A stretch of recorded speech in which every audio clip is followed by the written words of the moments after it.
Telediario, con Mariuxi Mosquera.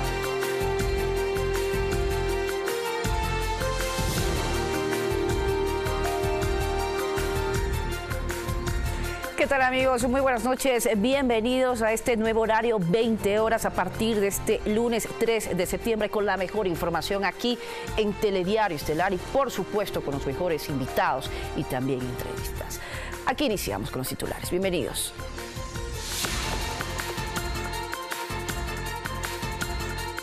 Hoy en Telediario Estelar estará con nosotros María Paula Romo, flamante ministra del Interior, para hablar de sus primeras acciones frente a esta cartera de Estado. También Santiago Chávez, viceministro de Movilidad de Ecuador, para hablar sobre el encuentro regional por la movilidad humana. Cita que arrancó hoy en Quito, en la que participaron 12 países de la región, excepto Venezuela. En el tema del día, empresarios e industriales del país hablan sobre la eliminación del subsidio al diésel industrial y la no afectación a la competitividad. Expectativas del sector empresarial por la visita del presidente Lenín Moreno a Japón, que busca consolidar acuerdos para las inversiones en nuestro país. Precautelar la seguridad de los estudiantes y nuevas regulaciones fueron anunciadas por las autoridades en la inauguración del año lectivo para la región Sierra y Amazonía. En lo internacional, después de reiterar que el país está en emergencia, el jefe de Estado de Argentina, Mauricio Macri, anunció las nuevas medidas económicas para alcanzar el déficit cero en el año 2019. Y en los deportes, conozca a los candidatos para llevarse el premio The Best, el máximo galardón de la FIFA.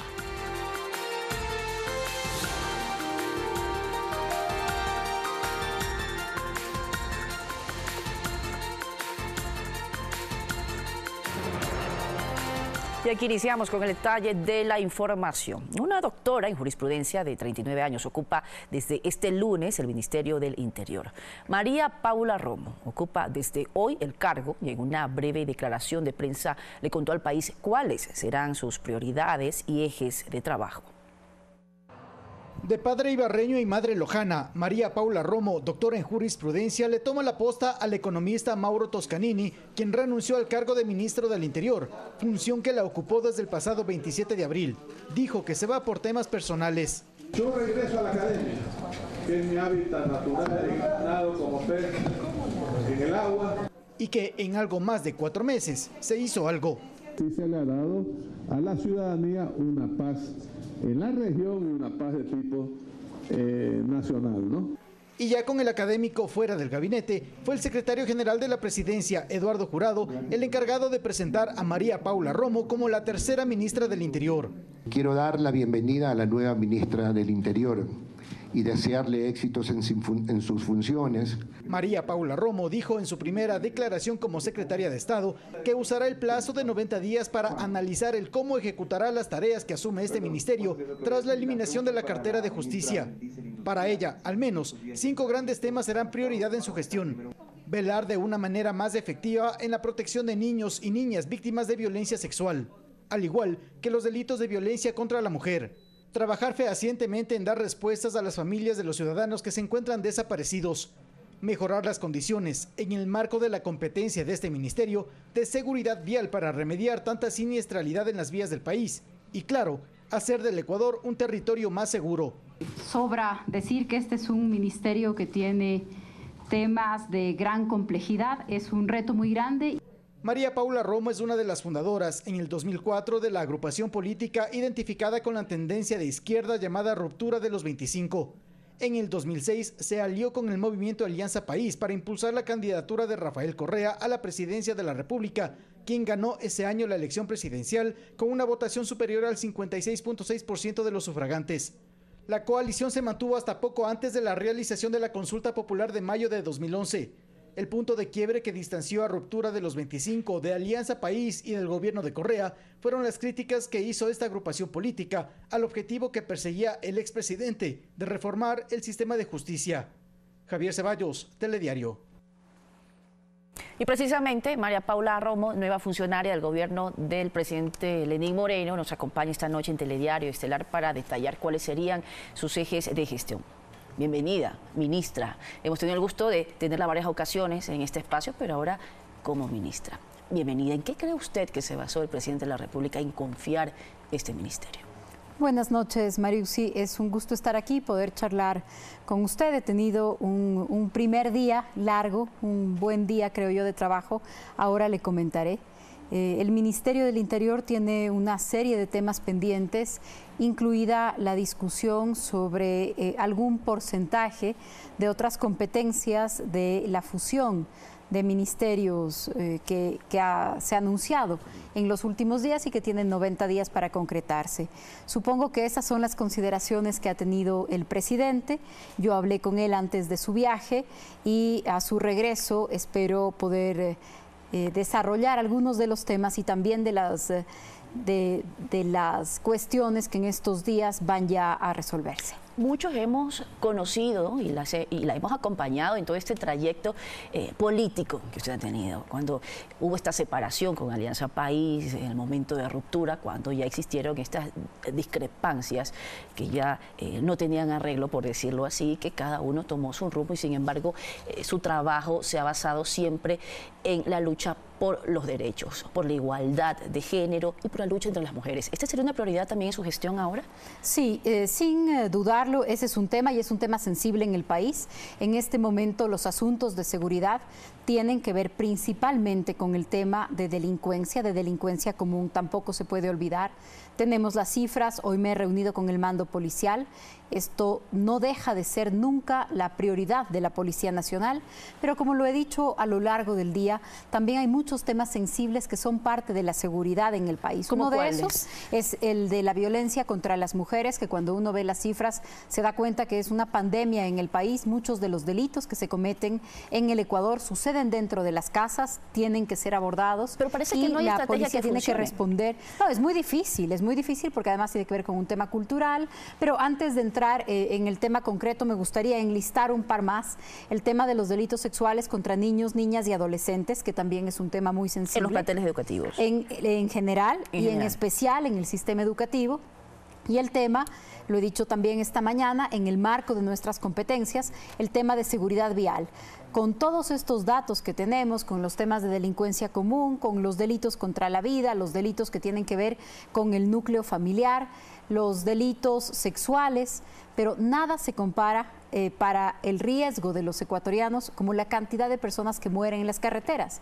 Entonces, en un enfoque integral de seguridad, ese es un tema que en el marco de nuestras competencias también esperamos tratar. Esto va a requerir entonces, ministra, de que se realice un trabajo continuo y sostenido con otras instancias, ¿no? Con otros ministerios. Lo va a hacer en el caso de los delitos sexuales que han ocurrido en los planteles educativos y que realmente ha dado un remesón a la sociedad ecuatoriana de lo que está sucediendo en lo que debería ser un segundo hogar para los niños y adolescentes. Así es. ¿Se va a trabajar con el Ministerio de Educación en este caso específico? Así es. En el caso de los ministerios de Educación, Salud y el MIES.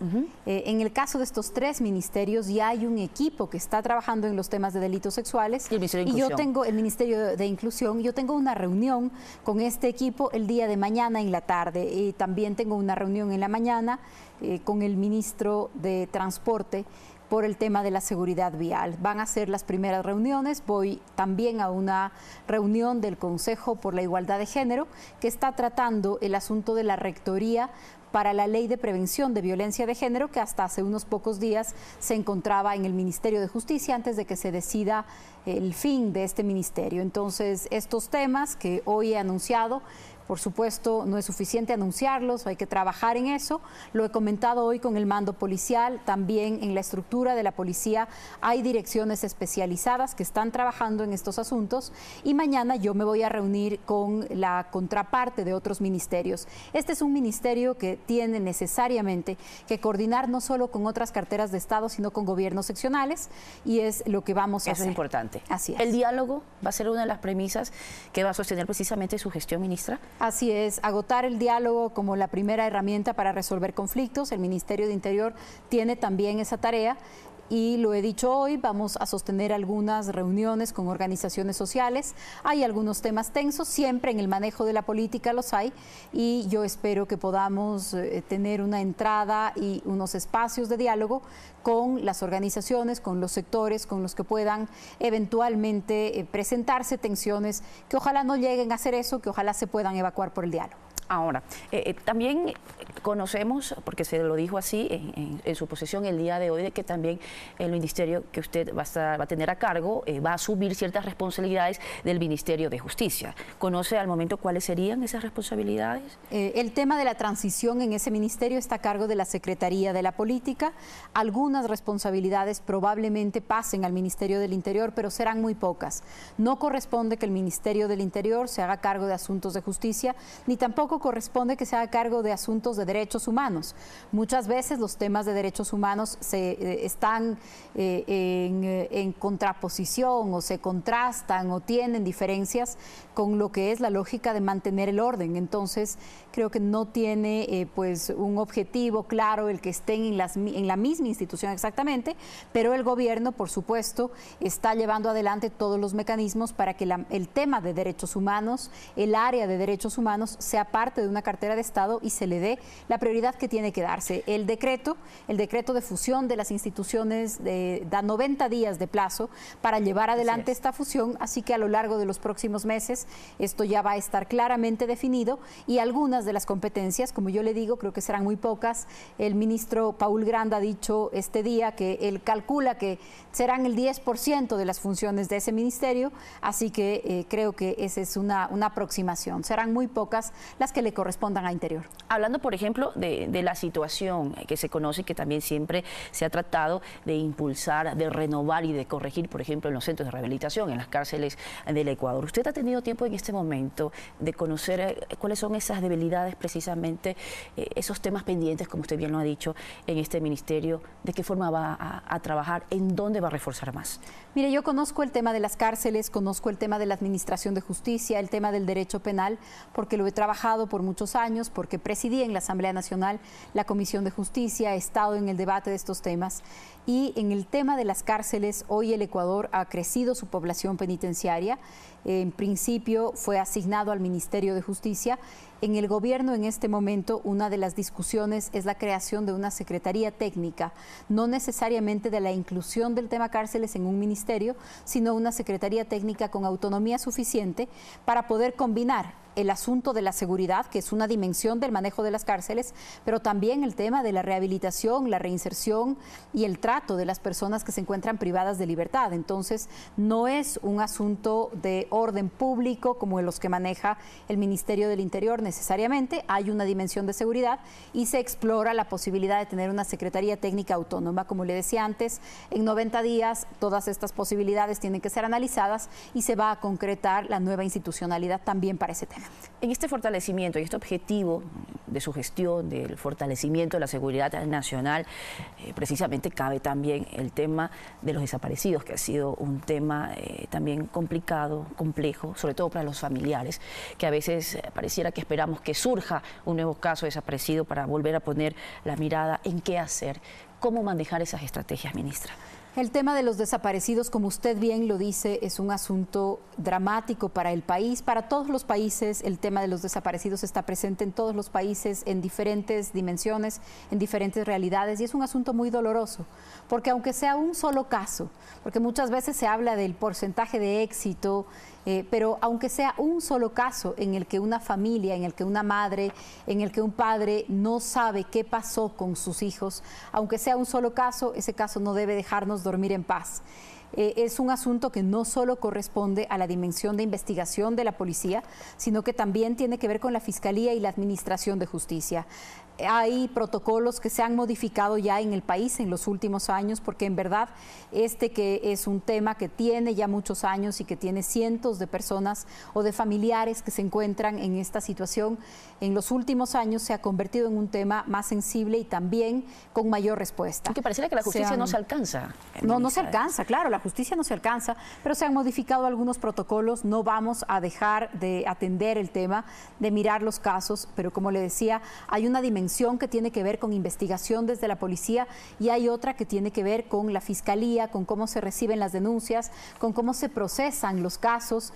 En muchas situaciones, por ejemplo, y en otros países también, se tenía un plazo para poner la denuncia. Le decían, no, si acaba de desaparecer, si tenía que llegar a la casa en la mañana y apenas han transcurrido unas horas, no se puede recibir la denuncia.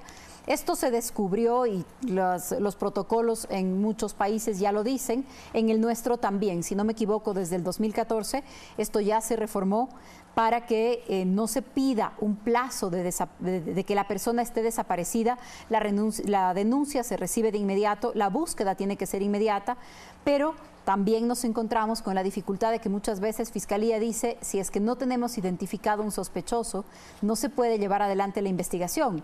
El caso de los desaparecidos es eso, es que no tenemos pistas, es que no tenemos sospechosos. Entonces, la Fiscalía también está diseñando protocolos para poder investigar este tipo de casos, dándoles un tratamiento excepcional. La Defensoría del Pueblo ha intervenido también en este asunto y llevan las diferentes instituciones muchos años en el tema. En la policía también se han modificado los protocolos y estamos trabajando y vamos a trabajar. Fue motivo de una de las conversaciones de esta tarde con el mando. Fíjese, ministro, tengo que terminar la entrevista, pero yo quiero preguntarle esto aprovechando y muchísimas gracias nuevamente por darnos esta primera entrevista como ministra. Pasa un tema muy peculiar. Ministra, usted debe tenerlo muy claro. Siempre se habla del techo de cristal que se le pone a la mujer en su crecimiento profesional. Ahora están pasando cosas realmente sorprendentes, ¿no? Y que de alguna forma empujan y motivan a las mujeres en seguir luchando por lo que creen. Tenemos a una gobernadora de Guayas, Juana Vallejo, Tania Varela, también en el mando policial. Tenemos una ministra ahora también encargada del interior. ¿Cuál es ese mensaje que se está dando? ¿Realmente estamos viendo que existe un vuelco poco a poco? ¿Estamos cambiando de mentalidad? ¿Es un nuevo país que estamos viviendo? ¿Confiando en el trabajo de las mujeres?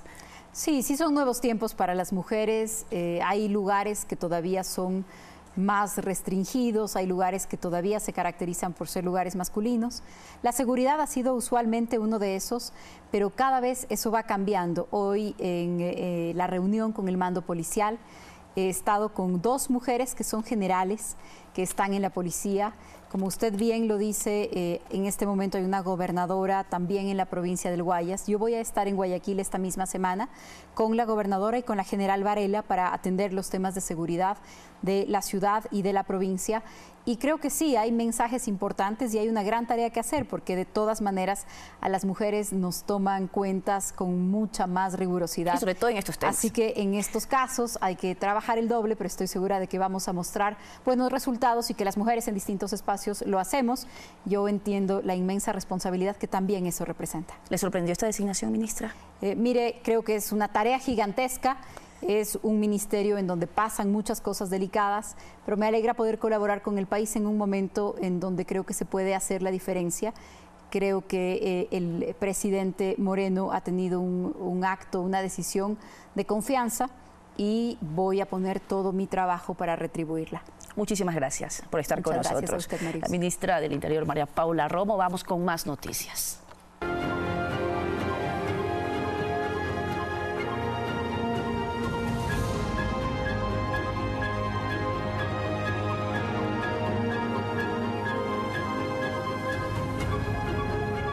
Y las delegaciones de 13 países asisten al encuentro regional por la movilidad humana en la Cancillería de Ecuador. El representante de Venezuela no acudió a este encuentro. La iniciativa de Ecuador tuvo acogida en otros 12 países de la región que acudieron a este encuentro para buscar una salida integral al problema de la migración venezolana. Que se origina en un gran problema político y esa migración que nosotros tenemos en la región es consecuencia de ellos. La presente reunión está organizada para intercambiar información, criterios, conocimientos y experiencias con miras a intentar armonizar la respuesta de los estados ante el flujo migratorio inusual de ciudadanos venezolanos. Según los datos que se ofrecieron en el encuentro durante los últimos 4 años, más de 2 millones de venezolanos abandonaron su país. La crisis migratoria venezolana ha sido particularmente grave en el curso del presente año 2018. Lo que los diplomáticos consideran ya es una crisis humanitaria, debe ser abordado desde diversas aristas para enfrentar problemas paralelos como el de la xenofobia o la trata de personas, como lo alerta Arnaud Peral, coordinador residente de las Naciones Unidas. Que no lleven a las personas en movilidad a exponerse a riesgos de caer en redes de tráfico, de trata, de explotación laboral y peor, sexual. Solo en Ecuador se estima que en 2018 ingresaron 600.000 ciudadanos venezolanos, de los cuales 200.000 permanecen en el país. El Ecuador ha otorgado 90.000 visas a los ciudadanos venezolanos. Durante 2 días los diplomáticos se reunirán a trabajar en el Palacio de Najas, donde se espera existe una propuesta concreta, por ejemplo, para determinar la validación técnica de los documentos de identidad que otorga Venezuela. Alexis Moncayo, Telediario. Y el ex viceministro de Relaciones Exteriores, Hernán Escudero, se refirió esta mañana en Primera Impresión a la importancia de esta cita regional. Mencionó que el propósito de este encuentro y otros programados para los siguientes días es abordar un tema de preocupación en todo el mundo. Me parece importante esta iniciativa de la Cancillería ecuatoriana y del gobierno ecuatoriano. Esto lo que significa es que hay una preocupación de un mayor número de países en la región y por eso se regionaliza el tema, que me parece, como decía hace un momento, algo muy importante porque tiene que ser encarado desde un punto de vista regional e inclusive mundial, si es que desarrollamos en la conversión algunos elementos adicionales, porque ahí tiene que haber una participación de los organismos especializados como el Alto Comisionado de Naciones Unidas para los Refugiados, la Organización Internacional de Migrantes y también otro grupo de países que han expresado su deseo de contribuir financieramente. Y el presidente de Colombia, Iván Duque, aseguró que para su país es un reto tratar la migración de Venezuela. De su parte, la vicepresidenta venezolana, Delcy Rodríguez, acusa a la comunidad internacional de exagerar ante un flujo migratorio normal. Hoy tenemos una situación migratoria que es muy desafiante para el Estado colombiano, para garantizar la atención y por otro lado para poder absorber ese flujo migratorio. Actuaciones de funcionarios aislados no la vamos a permitir, porque ha pretendido convertirse un flujo migratorio normal en una crisis humanitaria justificadora de la intervención internacional de Venezuela. Y damos la bienvenida a Santiago Chávez, viceministro de Movilidad, con quien vamos a dialogar sobre las perspectivas de la cita regional que se desarrolla en Quito sobre el éxodo de ciudadanos venezolanos. Embajador, ¿cómo se ha desarrollado la agenda del día de hoy? Cuéntenos. Buenas noches, Mariuxi. La agenda se ha desarrollado de la mejor manera. Han asistido a esta importante reunión regional todos los países, con excepción de Venezuela, 13 países, 12 en realidad, ¿no? Porque Venezuela no vino. Sin embargo, el ambiente de los trabajos ha sido excelente. La gente ha participado con mucho positivismo, ha aportado con ideas, con propuestas, y nosotros esperamos sacar una declaración el día de mañana que refleje justamente todos estos aspectos positivos. Y precisamente sobre el hecho de que hayan asistido a este encuentro todos los países excepto Venezuela, ¿cómo valora el Ecuador este hecho? Lo que pasa es que este no es un problema solo de un país o de dos, este es un problema regional. El ACNUR ha calificado la migración venezolana en la región como la más álgida en los últimos años, ¿no? Es algo que no tiene parangón. Nosotros como ecuatorianos hemos recibido migración colombiana, migración haitiana, migración cubana, pero la verdad es que en este caso la región se está viendo un poco desbordada.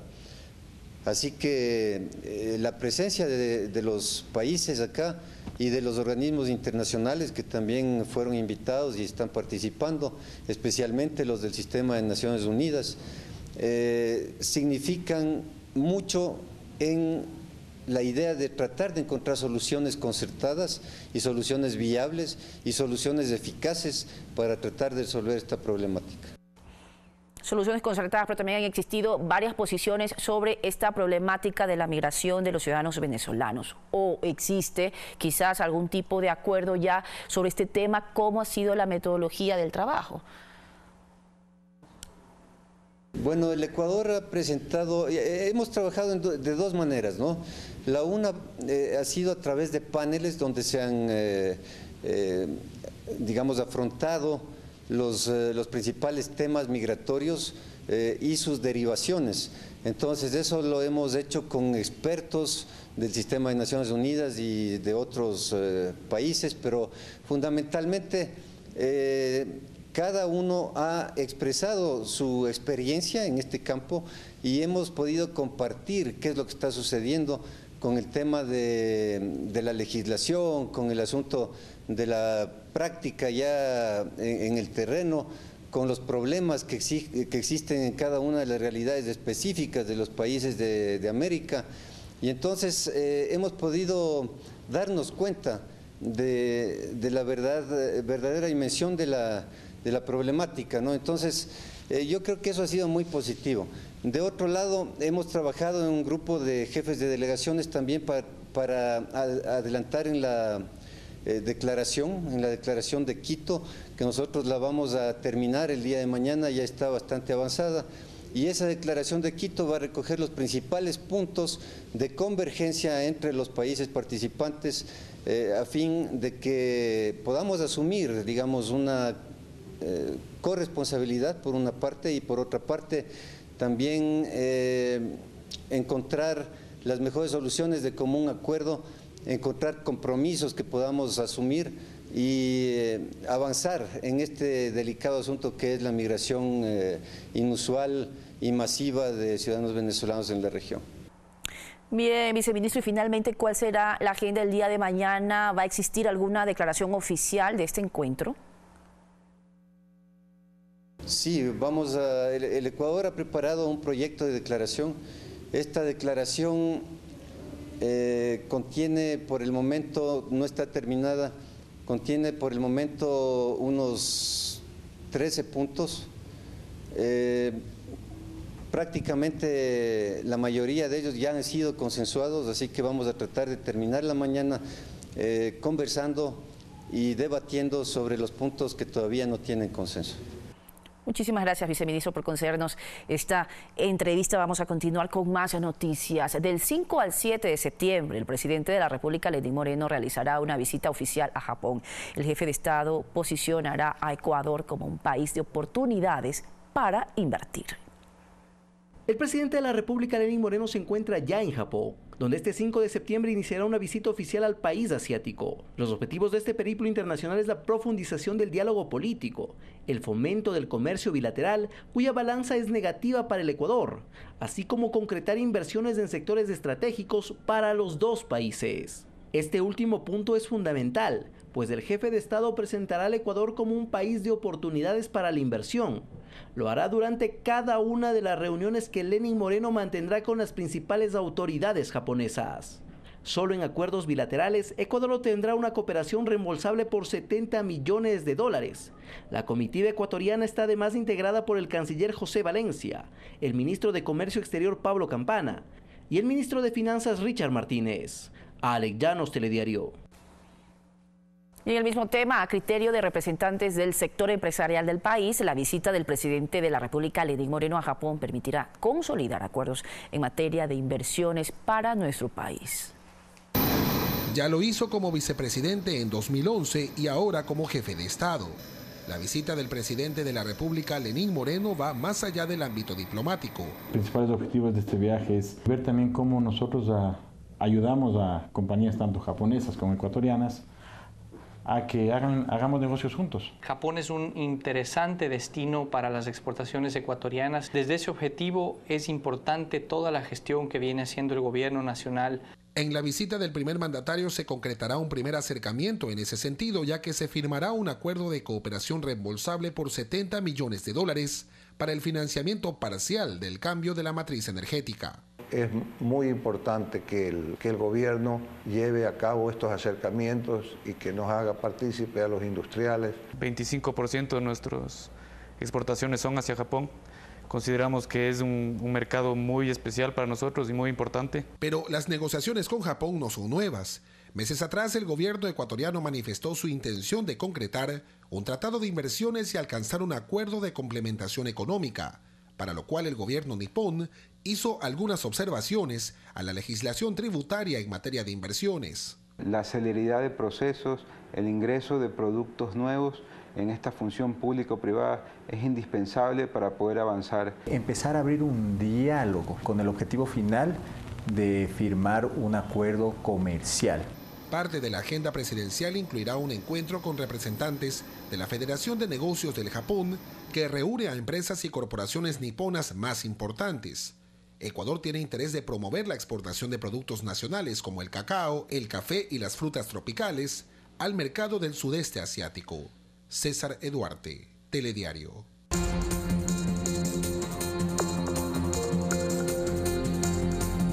El tema del día.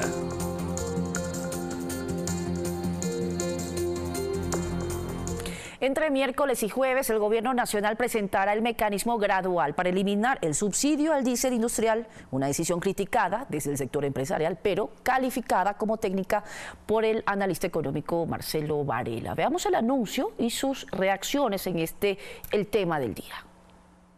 La decisión está tomada. El gobierno nacional eliminará de forma gradual el subsidio al diésel industrial hasta llegar al precio internacional establecido en $2.20. Miércoles o jueves estaría listo el tarifario con el incremento del diésel industrial, camaronero y pesquero.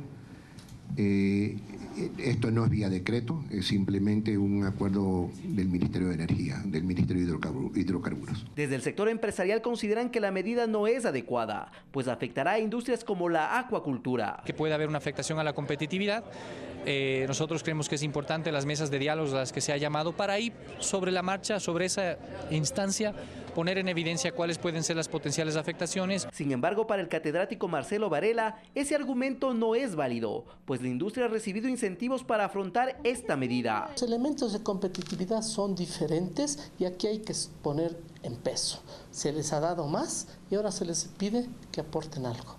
Entonces yo creo que los empresarios deberían también de poner de su parte. Varela acota que sería diferente si se elevaría este combustible para la transportación pública, algo ya descartado por el Ejecutivo. Todos los empresarios están a favor de ¿qué? De que se reduzcan, ¿no es cierto?, los gastos del Estado. Subsidiar los combustibles del diésel es gasto del Estado, entonces pongámonos de acuerdo. Actualmente el precio del diésel es de $1 por galón. Alex Llanos, Telediario. Y ahora presten mucha atención a la siguiente noticia. Las deudas que personas naturales o jurídicas mantengan en el sistema financiero, privado y público, que se encuentren vencidas a la fecha de la aprobación de la Ley de Fomento Productivo, si son canceladas en los próximos 90 días, no podrán incluirse en el reporte crediticio ni en el buró de crédito. Vamos a conocer los detalles. Alrededor de 300.000 personas podrán beneficiarse de la disposición transitoria 29ª de la Ley de Fomento Productivo y podrán así limpiar el historial crediticio en caso de encontrarse en categoría E, cuando cancelen los valores vencidos en 90 días. Que estas personas que han estado en central de riesgo en la categoría más baja puedan recuperar su historial crediticio limpio y acceder a crédito formal. Desde el sector de las micro, pequeñas y medianas empresas, la posibilidad de mejorar el historial de crédito es una medida que aliviará a muchas empresas que desde 2016 han tenido inconvenientes económicos. Sí es necesario establecer algunos parámetros que te permitan limpiar tu historial crediticio, sobre todo las empresas que han logrado permanentemente estar pagando y que por alguna eventualidad no lo lograron hacer. Alfredo Amador es deudor de la banca cerrada y considera positivo que pueda limpiarse el historial crediticio para los deudores de la banca privada y pública que paguen máximo en 3 meses. Sin embargo, considera que ellos también podrían beneficiarse y el Estado recaudar más dinero. Con intereses subió a 130 millones. Y nosotros tenemos un rubro que estamos pidiendo que esto nos elimine, que fue los intereses acumulados de enero del 2010, que son 7 años, al 5%, encareció nuestros costos en 35%. En la disposición se determina que si la persona deudora vuelve a presentar retrasos en los pagos, se mostrará nuevamente en el historial crediticio y los datos serán considerados en la calificación de registro de buró de crédito. Verónica Rivadeneira, Telediario. Durante la inauguración del año lectivo para la región Sierra y Amazonía, las autoridades educativas anunciaron nuevas regulaciones para los estudiantes y acciones para precautelar la seguridad de niños y jóvenes.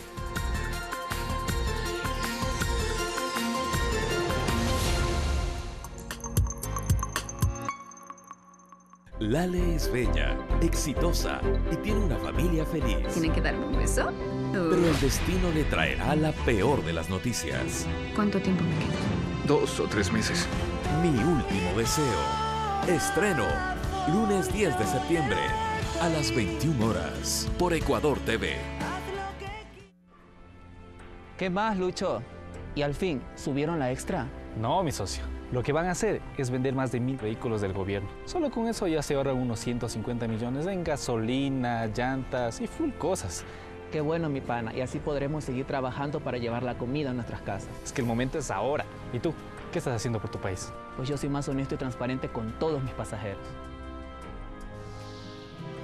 El gobierno de todos.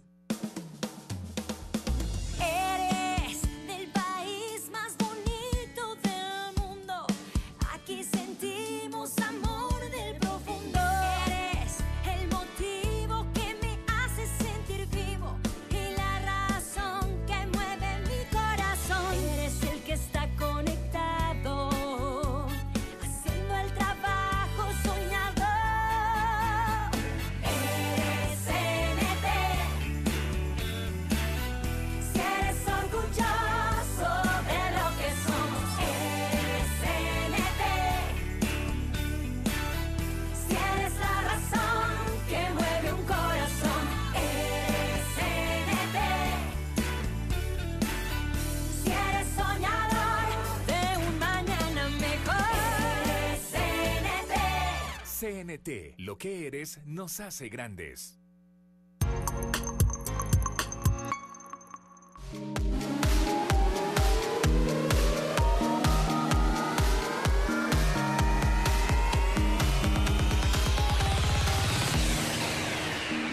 Y avanzamos con más información para contarles que cerca de 2 millones de alumnos regresaron a las aulas este lunes. El ingreso será de forma escalonada en el régimen Sierra y Amazonía. El Ministerio de Educación emprendió una campaña de respeto en el sistema educativo.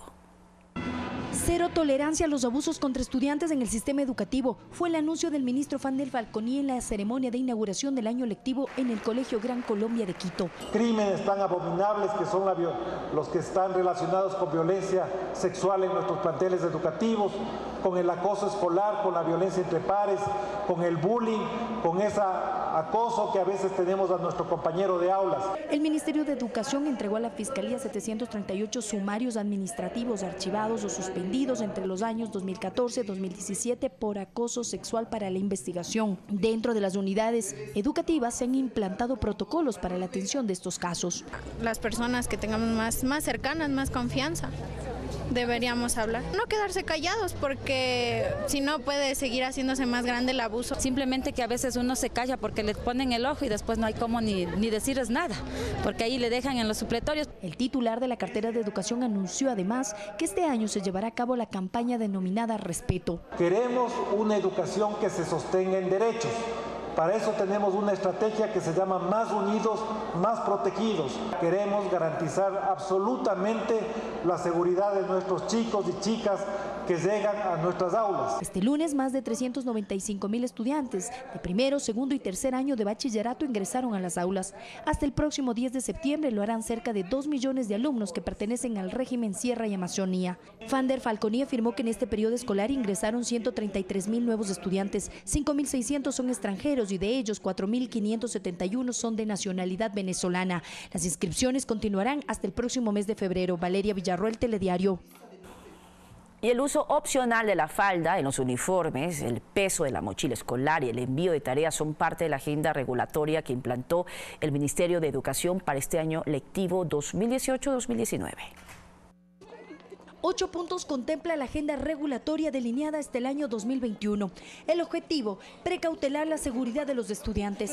El peso de la mochila escolar ha sido normado para este año. La carga de útiles no puede superar el 10% del peso corporal del menor. Que pesen cuánta mochila están llevando, que revisen si los documentos o los libros que están llevando son los necesarios para el día siguiente. Si no, las unidades educativas también deben dotar de canceles, lugares donde almacenar los libros. El uso opcional de la falda falda en los uniformes en el ciclo Sierra y Amazonía entró en vigencia desde hoy. En el Colegio Gran Colombia de Quito, las autoridades efectuaron los cambios, dejando a los padres de familia para que ellos decidan si quieren que sus hijas utilicen falda, la falda típica del Gran Colombia, de faldita cuadros, o en su defecto un pantalón azul, como el de los chicos, en la misma calidad de tela y con un modelo similar, para poder mantener el uniforme institucional. Resguardar la seguridad física de los estudiantes a la entrada y la salida de la jornada escolar es otro de los puntos de la normativa. Los representantes legales deberán autorizar a quienes pueden dejar y retirar a los menores de las instituciones. El entregar personalmente a los estudiantes, a sus representantes legales, está obligatoriamente registrado para la educación básica. La agenda incluye el envío de tareas de manera dosificada y respetando los días de descanso. Para fines de semana y para feriados realmente no se envían tareas, para que los chicos puedan compartir en familia. Respecto del uso de textos escolares, la agenda contempla la reutilización de aquellos que están en buen estado o de forma digital. La agenda además fija los parámetros para la contratación del transporte escolar y los permisos e incentivos para los deportistas que forman parte del Sistema Nacional de Educación. Valeria Villarroel, Telediario. Y en este mismo tema sobre el regreso a las aulas, ¿usted sabe qué alimentos debe enviar en la lonchera de los jóvenes que cursan los últimos años de la secundaria? Un periodo de cambios físicos, además académicos y de comportamiento también. Ahora les contamos en Telediario cuál es la lonchera saludable para los adolescentes de entre 15 a 18 años. Presta atención. La lonchera no reemplaza al desayuno ni al almuerzo de los adolescentes de entre 15 y 18 años. Debe aportar con al menos un 12% de energía diaria, ayudar al crecimiento y a tener un buen desempeño en los estudios. ¿Pero qué alimentos debe contener el refrigerio? Las frutas y las verduras se deben consumir siempre. Proteínas, carbohidratos, vitaminas, que eso podemos hablar del yogur, podemos hablar de la leche, pan, el chocho, el tostado. El exceso de una de las porciones podría tener consecuencias en el desempeño en las aulas. Carbohidratos simples y el exceso de grasas saturadas produce cansancio, obviamente por el efecto de metabolización en nuestro organismo. La idea es mandar algo que más bien les dé energía. Los jóvenes deben comer 5 veces al día, con un intervalo de 3 a 4 horas entre cada comida. Sándwich de mortadela o a veces o con lechuga, una manzana y una guinea, lo que sea. Arrocito, pancito de chocolate. Alimentos sin grasa ayudarán a minimizar la aparición de acné. Todo lo que tiene muchísima carga de grasas, como yo digo, la comida chatarra. La nutricionista recomienda a los alumnos tomar al menos 2 litros de agua y evitar el consumo de energizantes y bebidas altas en azúcar. Pero si solo hicieron 1 hora de ejercicio o no han hecho ejercicio, tomen agua o hidrátense con la leche con chocolate, es excelente. Francisca Cifuentes pide llevar la lonchera desde casa, que contenga productos fáciles de preparar y que no se descompongan con facilidad. Valeria Villarroel, Telediario. Y ahora vamos a cambiar de tema. Como parte del nuevo modelo de atención a víctimas de violencia de género, en Quito se inauguró la Unidad Judicial de Infracciones Flagrantes contra la Violencia a la Mujer. Cada año entre 1 y 3 millones de mujeres y niñas pierden la vida en el mundo. En Ecuador desde el 2014, 308 fueron víctimas de femicidio y según las proyecciones, más de 5 millones de mujeres han sufrido algún tipo de violencia, explica la vocal del Consejo de la Judicatura, Sobeida Aragundi. Nuestro propósito es transformar la cultura judicial para reducir la impunidad. Como parte de la aplicación de la ley para prevenir y erradicar la violencia de género, la Judicatura pone en marcha varias acciones. Se aplica un nuevo modelo de atención a las víctimas. Se creó una unidad judicial de infracciones flagrantes contra la violencia a la mujer, que operará en el segundo piso de la unidad de flagrancias de Quito, en La Patria y 9 de octubre, espacios que se replicarán en otras ciudades. Se está planteando que exista un gestor o gestora judicial que le ayude en orientación en derechos, que haga la coordinación interinstitucional para la tramitación, que le ayude a preparar el expediente. Se estima que en máximo 2 horas se gestionen las medidas de protección a las víctimas. La Fiscalía cuenta con 300 puntos de atención de violencia de género a nivel nacional, de las cuales 81 son fiscalías especializadas y 219 son multicompetentes que conocen todo tipo de delitos. Otro de los elementos del plan será el incremento de jueces especializados. De 72 jueces especializados que actualmente existen, llegar a 145 en el año 2020. Según indicaron las autoridades, la aplicación de este plan integral tiene un presupuesto de $19 millones hasta 2020. Para las acciones de este año, la Judicatura asignó $1,5 millones. Olga Velasco, Telediario.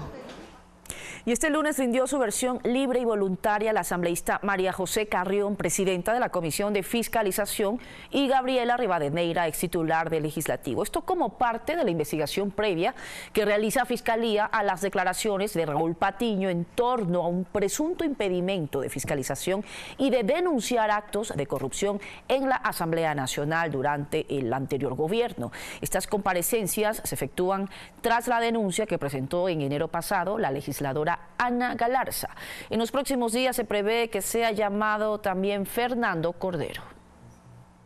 En los 4 años del 2013 al 2017 fueron 5.631 solicitudes de información que se tramitaron a través de la página pública de la Asamblea Nacional. Contrasta completamente con la versión del señor Fernando Bustamante, que dijo que muchos de los pedidos de él simplemente se archivaban en la presidencia de la Asamblea, para lo cual a través de la Fiscalía estamos solicitando ya que se oficie a la presidencia de la Asamblea para que remita efectivamente los contenidos en relación a la versión fundamentalmente del señor Fernando Bustamante, y con ello corroborar conjuntamente con las versiones que han rendido el día de hoy las dos asambleístas. Y la gobernadora del Guayas, Juana Vallejo, declaró en sesión permanente al Comité de Seguridad para atender el estado de emergencia por la delincuencia en la provincia. 400 policías se sumarán a la vigilancia en Guayaquil. Para dar seguimiento a las estrategias contra la inseguridad en la zona 8, el Comité Provincial se declaró en sesión permanente. Todos sus efectivos para colaborar en esto que significaría un estado de emergencia, pero que va a ser permanente en la corrección de los problemas de seguridad que protegen a los ciudadanos.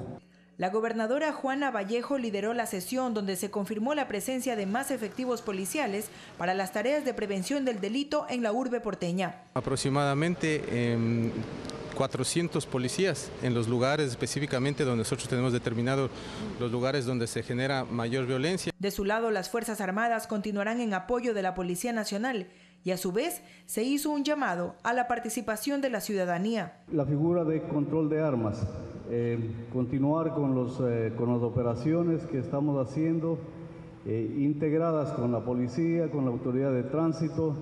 Hasta combatir en su mayoría el delito. Y en eso usted, que es un ciudadano, también tiene una importante participación. Para este martes, la Ejecutiva Provincial tiene previsto visitar al prefecto Jairala y al alcalde Nebot en sus respectivos despachos, a fin de continuar la coordinación en materia de seguridad ciudadana. Mirta Carrillo, Telediario. Las autoridades del Ministerio de Transporte y de la Agencia Nacional de Tránsito fueron recibidas en Comisión General por la Sala Ocasional encargada de tramitar las reformas a la Ley de Seguridad Vial. Es un tema que sigue siendo coyuntural. Agosto fue un mes con un alto nivel de siniestralidad en las vías y septiembre empezó de la misma forma. Este fin de semana, 11 personas fallecieron en la vía que une Cuenca con Loja. Un eje transversal fundamental es la seguridad del ser humano, con la participación ciudadana. El ministro de Transporte, Boris Palacios, informó sobre los resultados del Pacto por la Seguridad Vial que puso en marcha el gobierno desde hace más de un año. Si bien es cierto una disminución o un descenso de los números de fallecidos, tal vez pequeño, sin embargo significó que ya el trabajo que se venía realizando estaba dando sus primeros frutos. En la misma línea, Pablo Calle, director de la Agencia Nacional de Tránsito, se refirió al proceso de evaluación al que se sometieron 1.300 choferes profesionales. Es que la capacitación sigue siendo uno de los aspectos más importantes a reforzar. Y el porcentaje de aprobación de esos 1.300 conductores es de alrededor del 60%. Para el asambleísta Fabricio Villamar, vicepresidente de esta comisión ocasional, las reformas son solo una parte del problema. Las leyes se pueden mejorar, aseguró, pero si no hay conciencia de parte de los conductores, de nada servirá el trabajo legislativo. Pero no sirve de nada la reforma a la ley si quienes tienen que ejercer el control necesario no lo hacen bien. alguien, y si es que quienes están conduciendo y tienen en sus manos la vida de seres humanos, son absolutamente irresponsables. El asambleísta insiste en que las unidades que ofrecen servicio de transporte público deben pasar 2 veces al año la revisión y en los espacios de debate no ceder a las presiones de los dirigentes gremiales. Alexis Moncayo, Telediario. Y en los deportes, en breve conozca a los candidatos para llevarse el premio The Best, el máximo galardón que entrega la FIFA.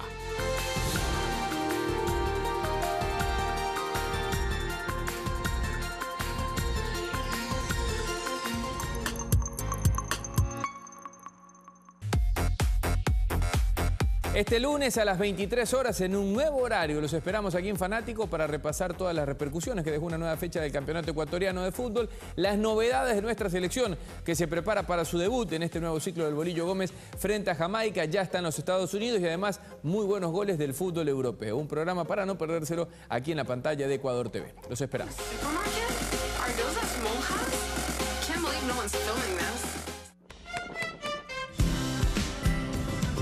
Espacios y parques para hacer buenos amigos.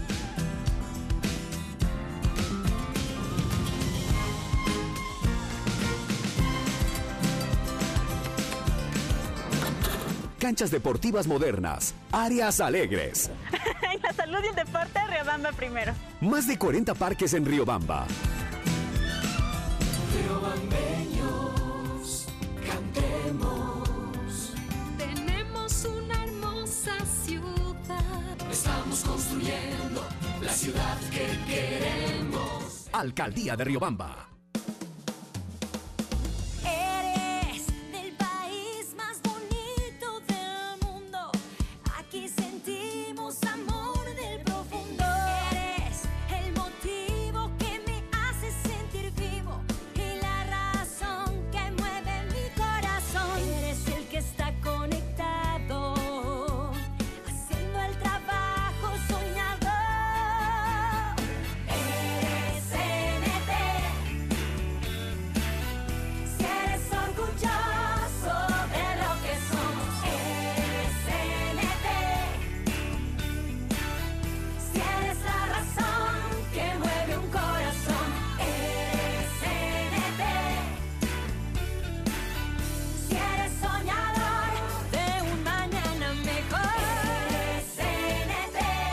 CNT, lo que eres nos hace grandes.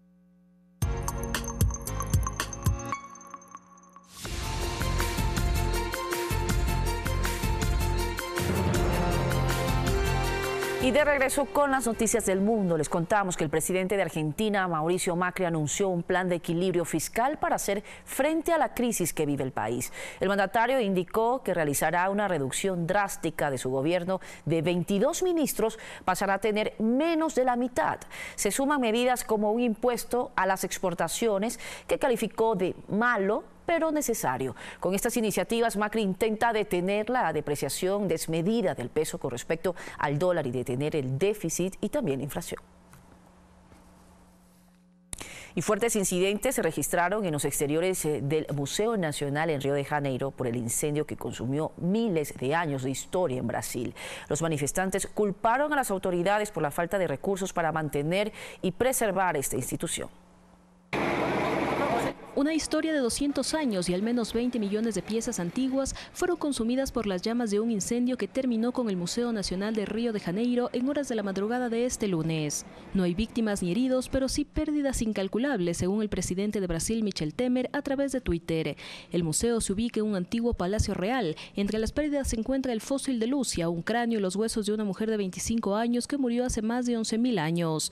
Momias egipcias y precolombinas, la colección más importante de América Latina, en la que se incluían momias de niños, adultos y animales, la mayoría provenientes de la región Tebas. Fósiles de dinosaurios y megafauna, al menos 56.000 ejemplares. Se destacaba el esqueleto de un dinosaurio, el Maxaquilosaurus topai, un herbívoro de 9 toneladas de peso y 13 metros de longitud, el meteorito más grande que se haya encontrado en Brasil, cuyo peso era de 5.36 toneladas y fue encontrado en 1784. Se suman colecciones de libros y piezas de animales, como la reconocida de 5 millones de insectos insectos y esqueletos que databan desde hace 12.000 años. En horas de la tarde se registraron fuertes incidentes en los exteriores del Museo Nacional.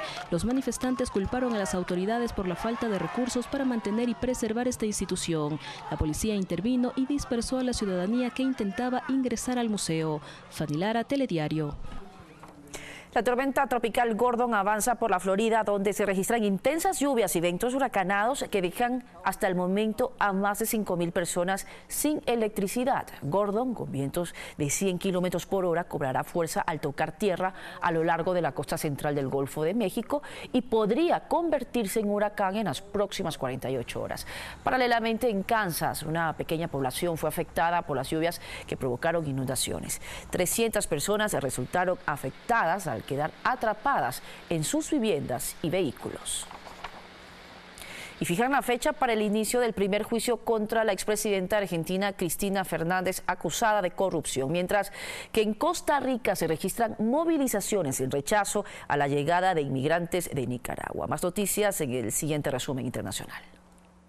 La justicia de Argentina fijó para el 26 de febrero de 2019 el inicio del primer juicio que deberá enfrentar la exmandataria Cristina Fernández, acusada de liderar una asociación ilícita y fraude en la concesión de obra pública. En tanto, hoy se presentó una vez más ante el juez Claudio Bonadío por el caso de los cuadernos de la corrupción. Nueva marcha anti-inmigración en Costa Rica. Centenares de personas salieron a las calles de San José para mostrar su rechazo a la llegada de inmigrantes de Nicaragua. Según ACNUR, la Agencia de Naciones Unidas para los Refugiados, unos 200 nicaragüenses solicitan asilo cada día en Costa Rica, huyendo de la inestabilidad y violencia del gobierno de Daniel Ortega. El presidente de Venezuela, Nicolás Maduro, inició el plan de ahorro en lingotes de oro al adquirir una pieza de 1.5 gramos en la sede del Banco Central en Caracas. Los opositores advierten que existe una trampa en el plan, ya que el lingotico, como se conoce, no es redimible por oro físico. Esto quiere decir que quienes lo compren no se lo llevarán a su casa, sino que se quedará en las bóvedas del Banco Central. En tanto, en las calles, cientos de jubilados hacen largas filas para cobrar sus pensiones atrasadas en la nueva moneda de los bolívares soberanos. Fanny Lara, Telediario.